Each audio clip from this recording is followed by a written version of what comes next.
Bilang paghahanda sa posibleng epekto ng Bagyong Paulo, tiniyak ng Isabela Police Provincial Office Provincial Headquarters Reactionary Standby Support Force ang kanilang kahandaan sa pamamagitan ng pag-inspeksyon ng mga kagamitan sa Search and Rescue and Retrieval nito lamang ika-2 ng Oktubre taong kasalukuyan.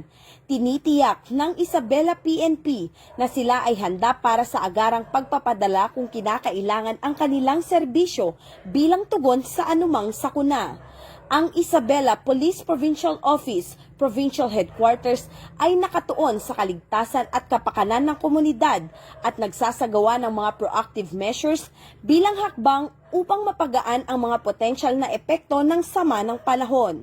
Bilang karagdagan, ang Isabela PNP ay patuloy na nakikipag-ugnayan sa mga lokal na pamahalaan at iba pang ahensya upang magbigay ng tulong at suporta sa mga komunidad na maaaring maapektuhan ng bagyo.